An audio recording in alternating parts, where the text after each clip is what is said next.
You are late, Clara. Apologies, Duke Ashbourne. She looks stunning.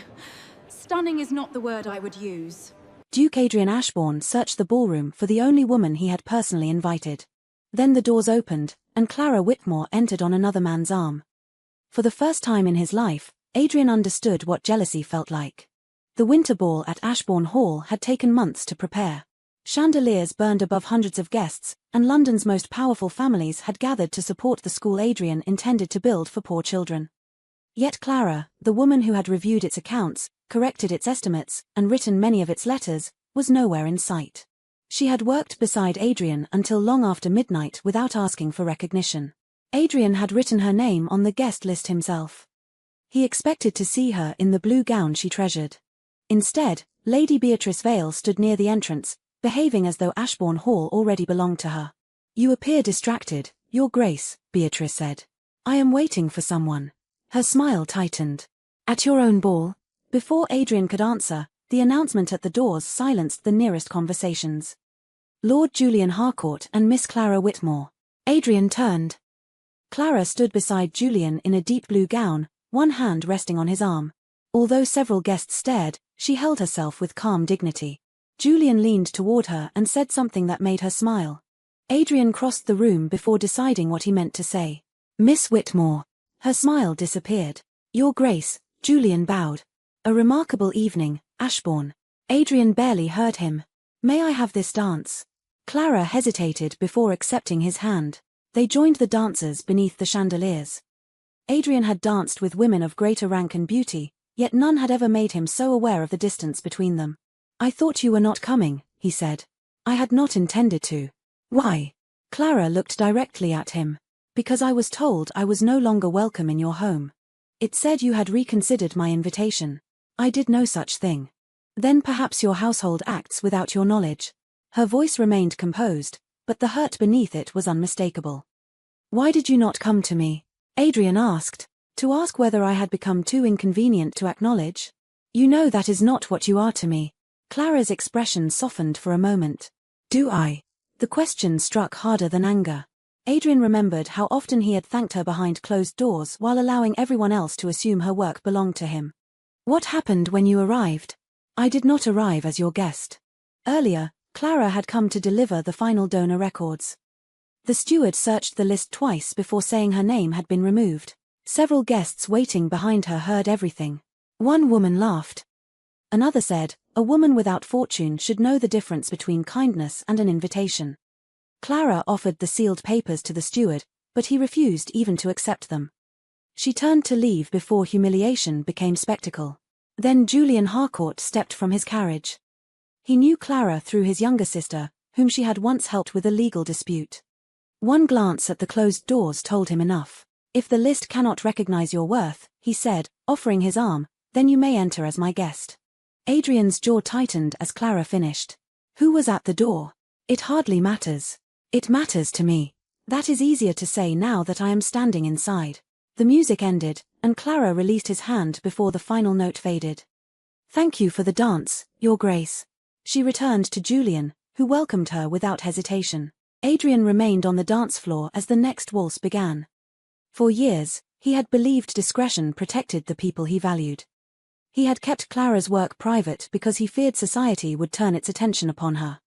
But Julian had offered her something Adrian had not. A place beside him where everyone could see. Adrian left the ballroom and summoned the steward. "Bring me the guest list." Minutes later, a leather-bound register was placed in his hands. He turned the pages until he found Clara's name. A dark line had been drawn through it. Beside the entry, someone had written, "Removed by order of His Grace." Adrian studied the words. They were not in his handwriting. "Who gave you this order?" The steward swallowed. "I received a revised list bearing the Ashbourne seal." "From whom?"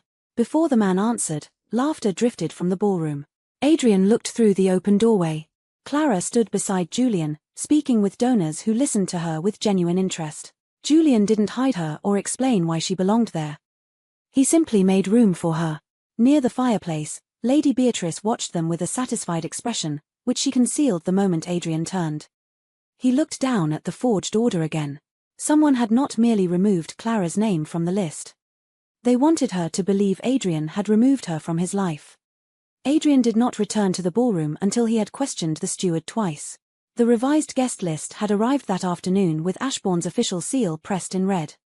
The steward had assumed the order came from Adrian's private office and had not dared to challenge it. Only 3 people had access to that seal. Adrian was one of them. His aunt, the Dowager Duchess, was another. Lady Beatrice had borrowed the key to the writing room several days earlier. When Adrian confronted her after the ball, Beatrice did not appear frightened. She stood beside the drawing room fire, turning a jeweled bracelet around her wrist as though the matter were too small to deserve concern. You removed Clara Whitmore's name. I protected you from an embarrassment. You forged my order. I corrected a mistake you were unwilling to admit. Adrian's expression hardened. And you repaid her by inviting her into a room where every woman would assume she was your mistress. She is not my mistress. Then what is she? The question remained between them. Adrian knew what Clara meant to him in private. She was the first person whose opinion he sought before making important decisions. She could challenge him without flattery and disagree without fear. Her presence had become so natural that he had never considered giving it a name. But he had never told society any of that. Beatrice saw his hesitation and smiled. That is precisely why I removed her. Adrian ordered her to leave Ashbourne Hall the following morning. Yet by then the damage had already moved beyond his household. Within days, London's drawing rooms carried a dozen versions of the Winter Ball. Clara had spent months pursuing the Duke of Ashbourne only to turn toward another wealthy man when Adrian refused her. A gossip paper printed an anonymous paragraph describing her as a fortune-seeking companion with ambitions above her birth. Women who had once praised Clara's work now avoided her at charity meetings. 2 donors withdrew from the school project because they did not wish to be associated with scandal. Adrian wanted to publish a denial immediately. His aunt advised against it. The moment you defend her by name, the public will assume there is something intimate to defend. She has already been humiliated. And a public declaration from an unmarried duke may humiliate her further. Adrian disliked the argument, yet part of him believed it. He had spent his entire life containing scandal by refusing to feed it. He decided to speak with Clara first. She received him in the small sitting room of the house she rented with an elderly cousin. There were papers stacked across the table and an open trunk near the wall. Adrian noticed the trunk but said nothing. I know who altered the list, he began. Lady Beatrice. His surprise must have shown. Clara gave a tired smile. She made certain I understood how little I belonged at Ashbourne Hall. I have removed her from my household. That will not remove the story from every drawing room in London. I am gathering evidence. Give me time and I will settle this without causing further damage. Clara looked at him for several moments. Further damage to whom? To you. By asking me to remain silent. By preventing this from becoming a larger scandal. Her expression changed, not into anger but disappointment. And while you protect me quietly, Your Grace, who will defend me publicly? Adrian had no answer that did not sound like another request for patience. Clara rose and began arranging the papers on the table. I have spent months helping you build a school for children who are never invited into important rooms. That is not fair. No, it is not. The following afternoon, Adrian visited the Harcourt Library to discuss a group of donors. He found Clara seated beside Julian at a long table covered with maps and foreign correspondence. Julian was offering her a paid position as secretary and translator for an educational project his family intended to establish in Belgium and northern France. You would have authority over the records and correspondence, Julian explained. My sister recommended you without reservation. Clara studied the contract carefully. Adrian felt a sharp and unreasonable tightness in his chest. You intend to take her abroad? Julian looked up. I intend to employ her. During the height of a scandal involving both your names. Clara slowly lowered the document. Julian's tone remained controlled. The scandal exists because people enjoy punishing capable women. I see no reason to assist them. Adrian turned to Clara. You cannot seriously be considering this. Why not? Because leaving London with Harcourt will confirm every rumor already being told. The hurt in her eyes appeared instantly. Adrian knew he had chosen the wrong words, but pride kept him from withdrawing them quickly enough. I am trying to protect your reputation, he added. Clara stood. No, Your Grace. You are asking me to surrender an honest position so strangers will think better of you. That is not what I said. It is what you meant. Julian stepped back, allowing the conversation to remain between them. Adrian lowered his voice. Harcourt may believe he is helping, but he is using your circumstances to place himself beside you. Clara's face went still. Lord Harcourt offered me work, she said. You offered me silence. The room became unbearably quiet. Adrian left before jealousy made him say something. That evening, the steward brought him a packet discovered in Beatrice's former room. Inside was a draft of the forged instruction, a receipt from the gossip paper, and a note promising payment. If Clara's name were connected publicly to both Adrian and Julian. Adrian finally had enough proof to clear her name before all of London. He went to Clara's house immediately. Her cousin opened the door with sadness in her eyes. You're too late, Your Grace. The sitting room was empty. The trunk had disappeared along with the papers and books Clara kept near the window. He looked at the cold fireplace and the empty chair where Clara had listened to him ask for more time. For years, Adrian had believed silence prevented damage. Now it had cost him the only woman whose absence could make every room feel empty. Lady Beatrice chose the following evening to announce what she believed would secure her future. The Vale family hosted a charity supper attended by nearly every noble household that mattered in London. By dessert, whispers had begun that Beatrice and Duke Adrian Ashbourne would soon formalize an understanding between their families. Then Adrian entered. In one hand was the original guest list from Ashbourne Hall. In the other was the packet found in Beatrice's room. The conversation around him faded. Your Grace, Beatrice said, we were not certain you would attend. I nearly did not. Adrian stopped at the center of the room. But silence has already done enough damage. Beatrice's face changed. Several false stories have circulated concerning Miss Clara Whitmore, Adrian told the guests. Tonight I intend to correct them. He held up the original list. Miss Whitmore was personally invited to the Ashbourne Winter Ball. Her name was removed without my authority and a forged instruction was issued under my seal. Beatrice stepped forward. Adrian, this is hardly the place. It became the place when you paid a newspaper to destroy an innocent woman's reputation. A servant placed copies of the forged order and payment receipt on a nearby table. Shock spread through the room. Beatrice's father rose. You are accusing my daughter in public? Yes. Adrian's voice remained steady.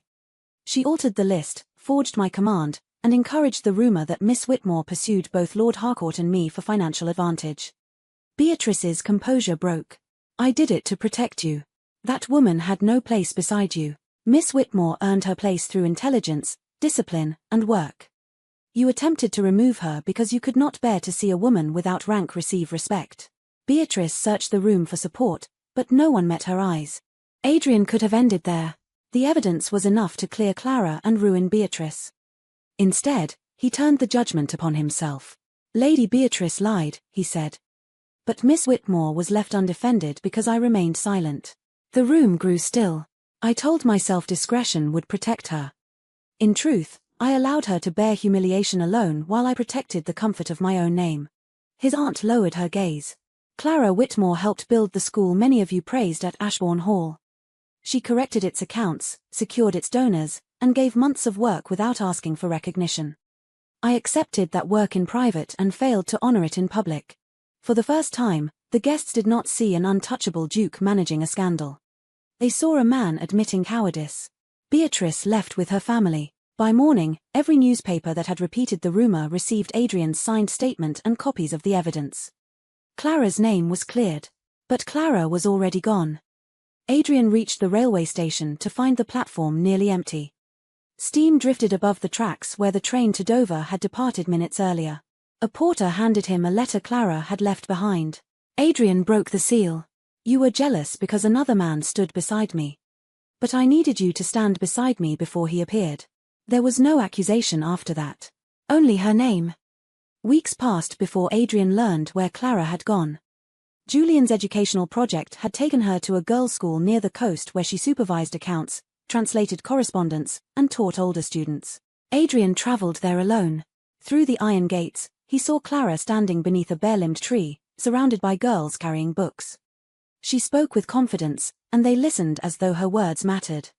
Julian stood nearby, but Adrian felt no anger. He had not come to claim a place beside Clara simply because another man occupied it. So Adrian remained outside the gate. When Clara finally looked up and saw him, surprise crossed her face. He did not call her name or step inside. For the first time, Duke Adrian Ashbourne waited for Clara to decide whether the door between them should open again. Clara looked toward the gate for a long moment. Adrian remained where he was. He did not call to her, enter without permission, or behave as though crossing half of England had earned him the right to be welcomed. At last, Clara excused herself from the students and walked toward him. "You came." "I did." Julian watched from a distance, then quietly led the girls back toward the school. Clara stopped on the other side of the iron gate. "You cleared my name. Too late." "Yes." Adrian did not attempt to defend himself. "I thought jealousy proved that I loved you," he said. "But love should have made me brave before I became afraid of losing you." Clara lowered her gaze. "You were brave when everyone was watching. I should have been brave when only you were suffering." The honesty in his voice made anger difficult, but it did not erase the past. "I forgive you, Adrian," she said. "But forgiveness does not mean I can return to the life I left." "I am not asking you to." She looked at him in surprise. "I came to apologize without expecting a reward. If you never wish to see me again, I will respect that." The words clearly cost him something. Clara studied the man outside the gate. He was still the Duke of Ashbourne, still powerful enough to enter any room in England. Yet he waited like a guest who understood he might be refused. After a long silence, she opened the gate. "You may walk with me." It was not reconciliation, but it was a beginning. Adrian returned to the school several weeks later with books requested by the teachers. He made no speech and asked for no recognition. When Clara organized a public lecture, he attended openly and introduced her to several donors. As the woman responsible for the school's accounts and international correspondence, he did not call her his assistant. He did not take credit for her work. Over the following months, Clara watched him do what he had once been too cautious to do, stand beside her without apology. He supported the school but never tried to control it. He asked before offering help. When newspapers mentioned Clara's name, Adrian did not hide their friendship or attempt to explain it away. Julian noticed the change as well. One afternoon, he found Adrian repairing a damaged shelf in the school library with very little skill. "You understand," Julian said, "that I was never trying to take Clara from you." Adrian set down the hammer. "No. You simply stood beside her when I left the place empty." Julian smiled faintly. "That is more intelligent than anything you said last winter." A year after the Ashbourne ball, Clara returned to the estate for another educational fundraiser. This time she was not invited as a forgotten contributor. She was named co-organizer. Before the guests arrived, the steward approached Adrian with the final register. "Where should Miss Whitmore's name be placed, Your Grace?" Adrian looked toward the staircase. Clara was descending in a deep blue gown, carrying several letters from the school's newest donors. "Not among the guests," he said. The steward hesitated. Adrian continued, "She stands beside me as the hostess." Clara heard him. For a moment, neither moved. Then Adrian offered his arm. She accepted it. Together, they welcomed the same society that had once watched her being turned away. Later that evening, Adrian asked Clara to walk with him in the winter garden. Beneath the bare trees, he handed her a folded sheet of paper. It was the original guest list. Her name was still visible beneath the line Beatrice had drawn through it. At the bottom, Adrian had written, "Clara Whitmore, the only woman whose place in my life can never be removed." Clara looked up. "I kept this because it reminded me of the worst thing I failed to do," Adrian said. "I allowed someone else to decide whether you belonged beside me." He took a breath. "I will never ask you to abandon your work, your independence, or the life you built without. But if you still believe there is room for me in it, will you become my wife?" Clara's eyes filled with tears, though her smile remained steady. "You are asking very carefully for a duke. I have learned that a door should not be entered before it is opened." She folded the list and placed it against his chest. "Then yes." When they returned to the ballroom, Adrian did not walk ahead of her. Clara did not follow behind him. They entered side by side. The woman once erased from the guest list no longer needed permission to enter Ashbourne Hall. She stood beside the Duke not because he had rescued her nor because society had finally approved. She stood there because he had learned to honor her openly. And because after being given the freedom to choose, Clara had chosen him. Years later, the old guest list remained framed inside Clara's study at Ashbourne Hall. Visitors often wondered why a duchess would preserve a page bearing a dark line through her. Clara never removed it because it reminded her that belonging was not something another person could grant or take away. The school she had helped build continued to grow. Girls who had once been told they were too poor, too ordinary, or too ambitious were given books, training, and the freedom to choose their own futures. Adrian kept his promise. He never asked Clara to stand behind him, and he never again allowed silence to speak when courage was required. At every ball, meeting, and public ceremony, they entered together. Not as a duke leading the woman he had rescued, but as two people who had learned that love could survive humiliation, distance, and regret, provided it was finally brave enough to be seen. Clara had once been erased from a list, but she was never erased from the life she had chosen for herself. And in the end, Adrian did not give her a place beside him. He simply became worthy of standing beside her. If you were Clara, would you have forgiven Adrian, or had he waited too long to defend her? Share your answer in the comments. And if you believe every woman deserves to be loved with dignity and courage and respect, subscribe to Romance Stories for more emotional historical romances about betrayal, redemption, and second chances.